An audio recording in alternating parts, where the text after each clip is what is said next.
Hi everyone, welcome back. I'm Sally and this is Mark. Today we're talking about a topic really close to my professional heart, which is about mental health in the workplace. Specifically, how to be an employer that takes really great responsibility of psychosocial hazards. And I'll hand over to Mark. Excellent. So there's a few really important aspects in regards to identification of mental health, identification and the issues that may impact your business. These issues are more risk-based as opposed to financial, but they do have a financial element as well. So what you might find is that, we did an earlier discussion, it was a while ago, regarding issues or productivity performance issues with staff and how this sort of fosters directly with that as well in regards to mental health and how that may impact performance in the workplace. So financially, there's a big issue, and also the risk within the business is a massive problem, whereby you might end up either, let's just say if you have sort of a stress or anxiety or dealing with certain problems, and then you bring those problems into work as well, the impact to that could be quite significant, to a point where it could be detrimental to the actual continuation of the business itself. Could cause cultural aspects to the business, could cause perception aspects, the marketing and performance of the business as well. So you might have a situation where you're working really, really well, and then you have a health problem. This health problem then derails you a little bit as well. And that risk associated with the business is not only the risk in regards to communication towards yourself and the clients and so on, it's also the risk of you not being able to perform to the level that you were in a business as well. So one key aspect is to identify vulnerabilities in the business, and vulnerabilities are also staff-based vulnerabilities as well. So you'll have a situation where you've got a team of 5 people. One of those 5 people is incredibly important, and you have to treat this mental health issue very similar to what you would treat a normal health problem. Whereas then, if, for example, that one person wasn't there, what would the impact be to the business as well? Which leads on to the identification of it as well. As employers and as consultants for businesses, we find it very hard to identify these problems. And usually when they do sort of manifest, it's almost too late at that point in regards to working out, okay, how do we fix this? And that's where it's important for the likes of yourself to engage someone with your skill set to start communicating, or engage someone with your skill set to say, how do we start this communication and this conversation with these employees that we feel as though have been impacted. One of the key aspects is to ensure that you have clear communication with your employees on a regular basis.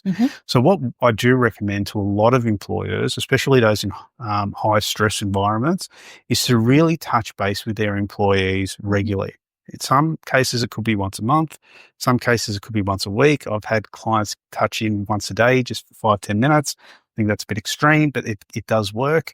But those types of touch points to just make sure everything's going well is very, very important. But not only going well from a productivity perspective and doing productivity and performance-based management meetings, it's moving on to, in some cases, informal communication.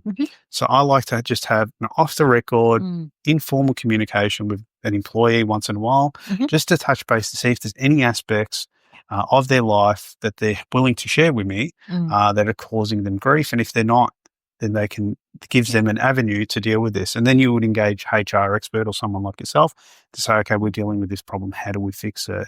The key is that as an employer, and I know this as a fact, I don't have the skill set to deal with this problem. And don't feel as though you're there to provide a solution to the employee.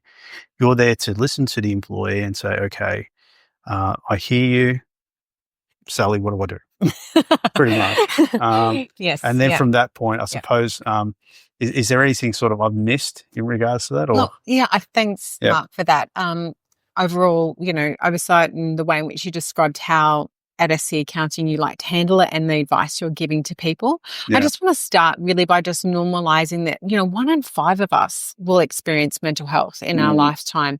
That could be something that's episodic. So it's as a result of something that's happened in our life, the sudden loss of a loved one, where all of a sudden we're experiencing really deep grief and we're going through a period of time where things are not as they once were. It's really hard to get up and feel like we can get into our work day and function and sort of be on top of things. Yeah. Or it might be a relationship breakdown. It might be, that we have experienced some anxiety that's building over time. We're not quite sure what that is. And it's showing up in ways that, can be really overwhelming for people to know who to talk to. And especially in their workplace, they feel afraid to be able to go forward and say, this is something happening for me. Yeah. Australia's come a long way, though, in creating safe workplaces for people to be able to talk about their mental health and to be able to get help. And whether that's through an employee assistance counselling program or training up the leaders of a workplace in, understanding mental health and what's a short-term requirement or short-term response versus, where you need to help somebody to engage maybe with their GP and get their family members in to support them, or taking some long service leave or holiday or sick leave, etc. Yeah. There's different options always to talk to with your employees around it. But the really important thing is that we have really safe conversations with people. Yeah. So that's one part of what I wanted to talk about. Definitely. Yeah, jump in, Mark. Just on that. When you say safe conversations, what do you mean by? When you're not sort of approaching the person from a blame game situation, like, hey, I've noticed you're really not hitting the mark here. Your KPIs are down. You haven't hit all the car sales out in the car yard sort of situation. Okay. So, what's up? But more, tell me how you're traveling at the moment. Let me know a little bit more about how I can do to support you. Do we want to bring forward some of your annual leave if you're needing to take a break? So it kind of flips back into those earlier conversations and videos we've done on burnout and sort of the awareness of those things as well. It's sort of a fine line as well, because you don't want to overstep the mark in regards to, if there are any major personal things that they don't want to talk about. Yeah. Some cases you might not even want to hear it as an employer and be like, and that's probably one of the things that we hear the most and why people call for some guidance and support is, we have days like Are You OK Day in Australia where you opening a conversation one day of the year, but really it's about how do you feel confident to have those conversations outside of those days. Yeah. And to know that you are creating a workplace where it is okay to show some vulnerability about how you're going. And that might not be a full mental health diagnosis. It might be, like I said before, a season of your life that you're going through where things are just not as they once were. Yeah. So definitely supporting people in that space.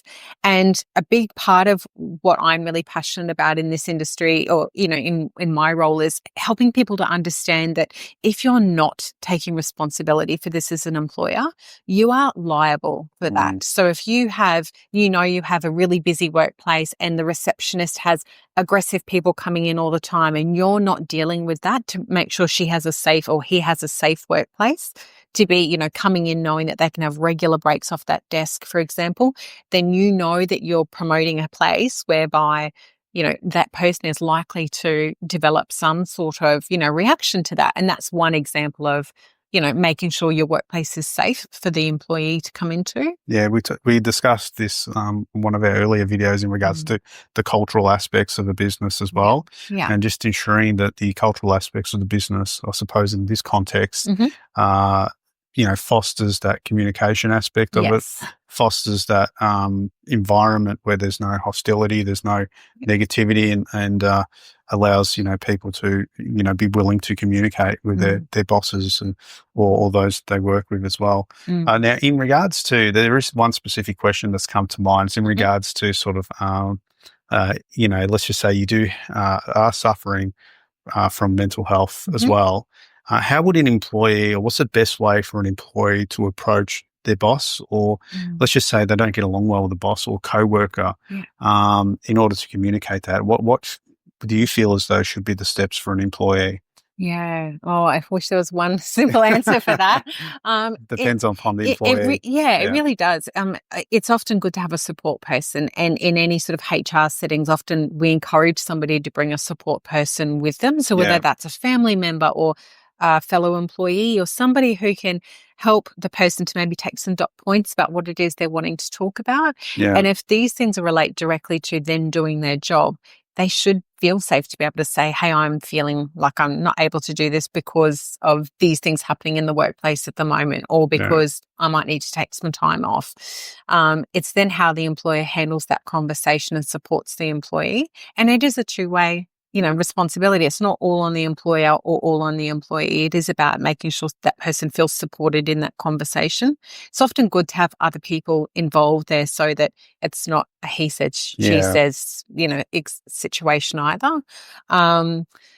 So I think those are some important things to just sort of have somebody there to support them, have some dot points down that both people can have a copy of, to then schedule some follow-up conversations around, well, what can we do? And so many workplaces don't have employee assistance in place until something happens, and then all of a sudden they reactively need to sort of engage somebody to provide that support. The point is you provide it after that you do respond accordingly as an employer. Excellent.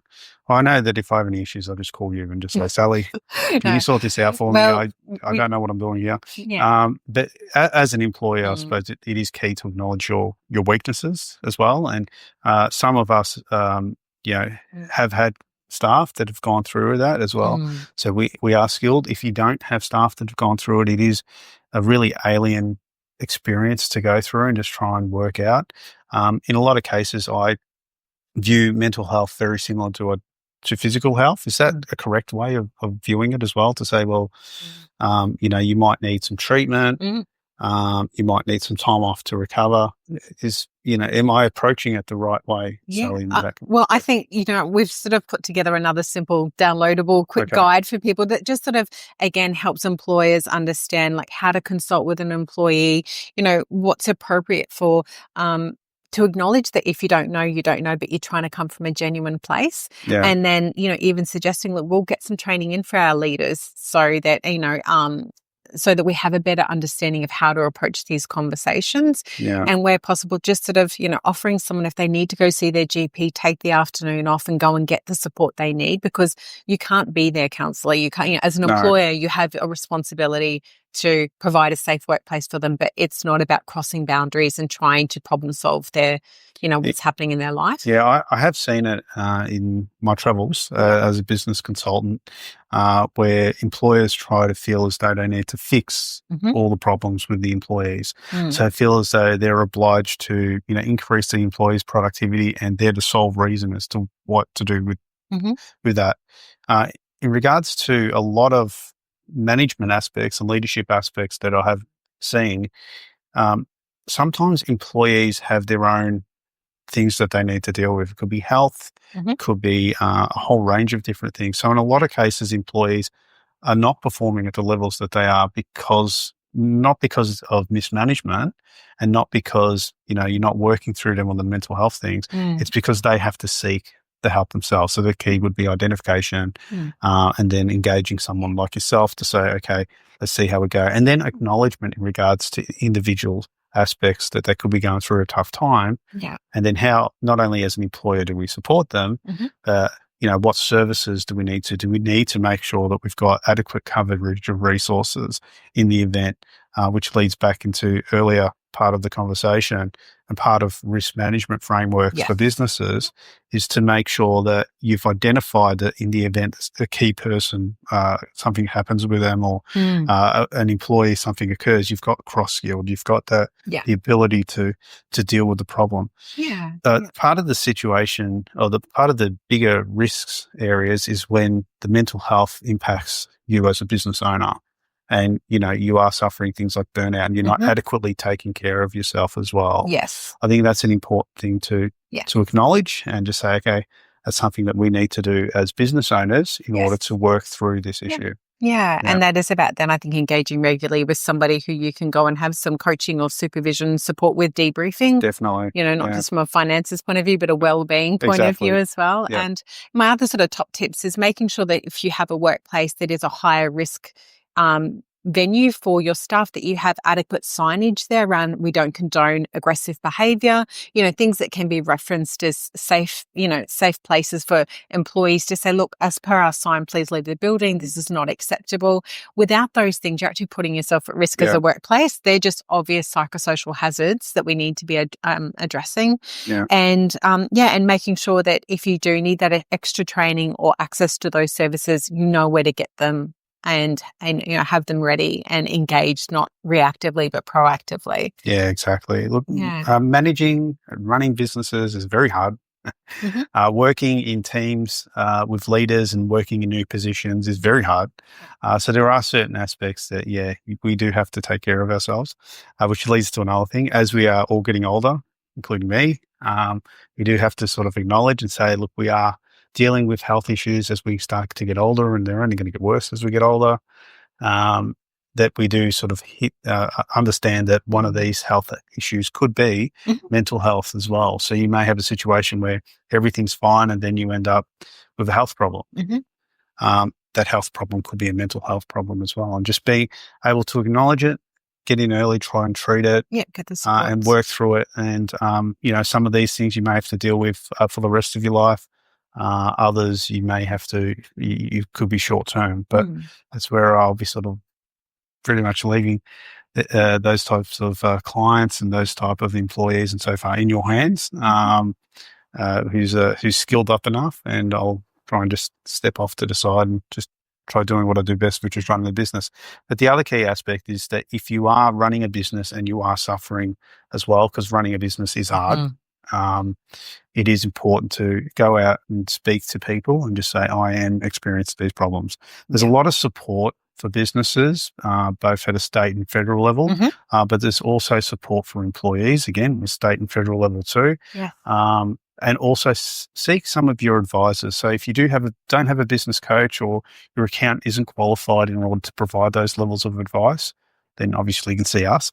But you can also just go and seek out those that can help you as well. It is very important to get a business coach or to get a counsellor like yourself that works within businesses to advise you on how to cope with various situations, which leads into the importance of regularly maintaining a relationship with a business coach like yourself, especially those in very high stress environments, those that do work 60, 70 plus hours a week, running large departments and having to deal with the stresses of being an employee. Always happy to help. Excellent. Fantastic. Again, like all of our other videos, if you have any questions at all, leave a comment. Probably Sally will answer most of these comments as opposed to myself, but feel free to reach out to us as well. We may leave just a contact for Sally in the event. Plus, we'll also have the handouts ready for download. Thanks a lot. Fantastic.